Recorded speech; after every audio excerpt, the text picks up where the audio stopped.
Alors dans cette section, on va aborder le dernier pilier de la programmation, qui est la logique. Par exemple, quand je te dis s'il pleut, alors je prends mon parapluie, ben, c'est ce qu'on appelle de la logique. La phrase s'il pleut est soit vraie, soit fausse. On appelle ça une condition. Et je prends mon parapluie, ben, c'est tout simplement une instruction que l'on suit ou que l'on ne suit pas, suivant les conditions météo. Alors prenons un exemple en programmation. Si je te dis par exemple que tu as un site et que tu souhaites le sécuriser par un mot de passe, alors comment est-ce que tu vas faire? Eh bien, le code que tu vas créer, il doit comparer d'abord le texte qui est saisi par l'utilisateur au mot de passe. Donc c'est ce qui est fait ici dans le mode VitaScience, hein, en code bloc. Donc on crée une variable utilisateur et une variable mot de passe. Par exemple, l'utilisateur va rentrer viticole 2023, alors que le vrai mot de passe c'est viticole 2024. Donc si on utilise la logique, hein, si ici on a la condition, c'est-à-dire si l'utilisateur, le mot rentré par l'utilisateur égale au mot de passe, ouais, si les deux sont identiques, alors on affichera bienvenue, hein, bienvenue sur le site, sinon on affichera un mot de passe faux. Alors en Python, comment on va faire? Bien, les variables, on sait déjà le faire, hein. Donc on rentre utilisateur, on rentre la valeur. Pareil pour mot de passe. Et pour comparer l'utilisateur mot de passe, on est le si, ça se dit if en anglais. Attention, le égal, ça devient un double égal en programmation. C'est un égal de comparaison en fait, hein. Ne pas confondre avec cet égal-là qui est un égal où on affecte, hein, comme c'est marqué ici, c'est-à-dire qu'on donne une valeur à une variable, alors que là on compare deux valeurs. On compare la valeur viticole 2023 avec la valeur viticole 2024. Et ça, c'est une condition, c'est-à-dire c'est un test qui est soit vrai, soit faux. Donc, ici c'est faux, hein, c'est clairement faux. Donc, si c'est faux, ben, on va sauter cette étape-là. Elle, ça veut dire sinon. Donc, sinon, il va s'afficher mot de passe faux. Donc, allons-y, programmons ça en Python. Donc là, j'ai rentré donc, la variable utilisateur, la variable mot de passe. Si l'utilisateur égale mot de passe, attention au double égal 2 points, hein, c'est un bloc, hein. Comme tous les blocs, il y a un retrait à la ligne, tu vois, il y a une indentation. Donc j'affiche bienvenue, et sinon, 2 points à la ligne, indentation, j'affiche mot de passe faux. Donc allons-y, j'exécute. Qu'est-ce qui se passe? Il y a marqué mot de passe faux, hein, c'est logique. C'est pas le même mot de passe. Si j'avais mis 2024 ici, maintenant il y a marqué bienvenue. Voilà, donc ça marche. Alors, donc plus généralement en Python, donc si on a une condition, on écrit que si la condition de points, ça veut dire si la condition est vraie ou fausse en fait, hein, on fait un bloc d'instruction 1 qui est décalé, sinon on fait un autre bloc d'instruction 2 qui est aussi décalé. Donc une condition, je te le rappelle, c'est donc un test de comparaison entre deux valeurs, et ce test il renvoie soit vrai ou faux, hein, c'est-à-dire que là, à la place de condition, ben, il y a quelque chose qui est soit vrai, soit faux. Et pour comparer deux choses, ben, tout simplement, deux valeurs, il faut utiliser les comparateurs que tu connais, hein. Alors, celui-ci, c'est le double égal, je t'ai dit, ça veut dire égal à. C'est pour comparer deux choses, pour savoir si elles sont égales. Ça veut dire différent de. Ça veut dire supérieur à, inférieur à, supérieur ou égal à. Et j'ai oublié le symbole inférieur ou égal, mais il n'y a pas la place.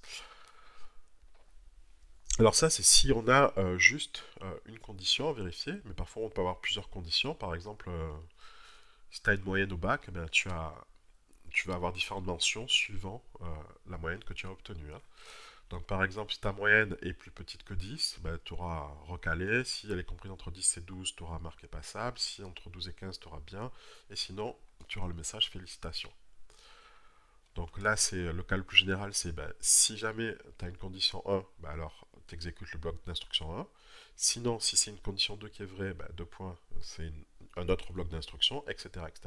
Jusqu'à la fin, où tu n'as même plus besoin de mettre la condition, puisque si toutes les conditions, celles-ci, sont fausses, ben, du coup, il ne reste plus que la dernière condition qui doit être vraie, hein. Donc, par exemple, ici, tu vois, pour ce qui est de la moyenne, si on n'est pas inférieur à 10, si on n'est pas compris entre 10 et 12, si on n'est pas compris entre 12 et 15, ben forcément, on est plus grand ou égal à 15.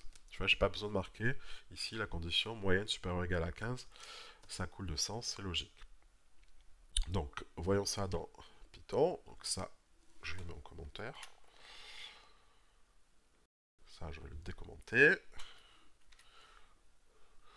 Et donc, j'ai créé une moyenne qui, bon, ici fait 18. le texte, si la moyenne est plus petite que 10, donc recalé. Alors ici, la moyenne est 18, donc elle est comprise, elle est supérieure à 15, hein, donc on aura marqué félicitations normalement. Donc j'exécute et je vois qu'il s'affiche félicitations. Hein, je peux tester une autre valeur. Je sais 11 par exemple. Il y a marqué passable. Hein, puisque je suis compris, passable c'est bien entre 10 et 12, c'est ça. Alors, tu vois, là j'ai rentré à la main différentes valeurs, mais on aimerait bien que ce soit l'utilisateur hein, qui rentre ses propres valeurs. De même, là je ne l'ai pas dit, mais normalement c'est l'utilisateur qui rentre son mot de passe, hein, c'est pas le programmeur. Donc tiens, je vais revenir un instant là-dessus, sur ce code-là. Donc au lieu de rentrer à la main Viticole 2024, je vais demander à l'utilisateur de saisir lui-même son mot de passe. Donc pour faire ça, je vais utiliser la fonction input, qui permet de marquer le texte, d'afficher le texte dans la console. Le texte, ce sera par exemple entre mot de passe. Voilà. Et comme il y a un égal, tu vois, c'est une fonction qui retourne quelque chose. Et elle retourne quoi? Elle retourne ce qu'a rentré l'utilisateur au clavier. Donc tout ce que tu rentreras au clavier, tout ce que l'utilisateur rentrera au clavier sera stocké dans la variable utilisateur. Donc attention, input ne renvoie que des chaînes de caractères. Okay. Donc allons-y, exécutons. Donc j'exécute. Et il me demande entre mot de passe et je mets viticole 2020 par exemple, et me met mot de passe faux. Voilà, alors, je reviens sur l'exemple ici, pareil, ici, donc là, la moyenne, c'est un nombre, hein. Donc c'est pas une chaîne de caractères, donc si je mets input, lui s'attend à avoir une chaîne de caractères, donc déjà je mets entre ta moyenne. Ok, mais si je veux qu'il rentre un nombre, alors soit c'est un entier et je mets int devant pour convertir en entier. Ça veut dire cette chaîne de caractères que tu vas rentrer là, hein, tu vas rentrer quelque chose sur ton clavier, par exemple 1, 5, 15, d'accord, mais moi je considère que c'est une chaîne de caractères. Si je veux la convertir en entier, il faut mettre le symbole int devant. Et du coup, moyenne sera bien un nombre entier. Donc j'exécute, il me dit entre ta moyenne, je mets 15, il m'a mis félicitations. Hein, tu vois. Alors attention, si j'avais pas mis le int devant, entier, hein, je l'enlève, regarde ce qui se passe.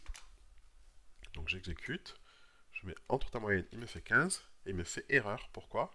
Parce qu'il dit, en fait, tu me rentres une chaîne de caractères, et ensuite tu me demandes de faire le 15 là, en fait, la chaîne de caractères en 5, je sais pas le comparer à 10, tout ça, parce que pour moi c'est que du texte, hein, c'est pas un nombre. Alors si on n'avait pas un entier, mais si on avait un nombre à virgule, au lieu de mettre int, on mettrait float, en anglais, qui veut dire, alors float comme ceci, voilà, qui veut dire nombre à virgule, tout simplement. Float, ça vient de virgule flottante, c'est ça que ça veut dire en anglais. C'est tous les nombres réels en fait, hein, tous les nombres à virgule. Donc ça marcherait également. Alors je te propose maintenant de résoudre 4 petits défis. Le premier défi c'est dans le module tortue. Donc on va créer un écran noir, on va aller à vitesse maximum, donc je fais accélérer. Et l'objectif c'est de faire la chose suivante, donc j'exécute. Donc là j'ai bien mon écran noir. Et dans la console il s'affiche voir spirale, autrement dit veux-tu voir une spirale, oui ou non. Alors si je tape non, il y a marqué ok c'est fini. D'accord. Et si je réexécute, attends, il faut que je ferme là. Donc je réexécute, si je mets oui cette fois, qu'est-ce qu'il fait? Il me fait une spirale rouge. Et il a marqué je m'active, hein, tu vois, pendant qu'il faisait la spirale, ensuite ok c'est fini. Allez, à toi de jouer, c'est de faire ce premier défi. Juste une petite astuce, en fait, tu peux utiliser la fonction spirale qui est déjà créée. Hein. Donc teste là, tu verras ça marche. Alors, défi suivant, donc j'exécute. Donc dans la console, on te demande de rentrer un chiffre entre 1, 2 ou 3. Donc si je rentre 1, j'exécute. Voilà, j'ai des taches rouges qui apparaissent. Et si je tape, donc tu recommences, hein, tu réexécutes. Si tu tapes 2 ou 3, par exemple je vais taper 3, il apparaît des taches aussi au hasard, hein, tu vois, mais cette fois de couleur bleue. Donc en fait on a 3 couleurs, rouge, vert, bleu, d'accord. Alors le dessin là, c'est pas toi qui vas le créer, hein, c'est moi qui a créé une fonction qui s'appelle surprise, tu vois, elle apparaît là. Elle a besoin, donc paramètre, elle a besoin d'une couleur, donc à toi de voir. Alors le troisième défi est un défi coloré également, donc j'exécute. Tu vois, ce sont des cercles qui tournent en spirale, d'accord? et il y a une alternance de couleurs entre le rouge et le bleu. Comment est-ce que tu peux faire ça?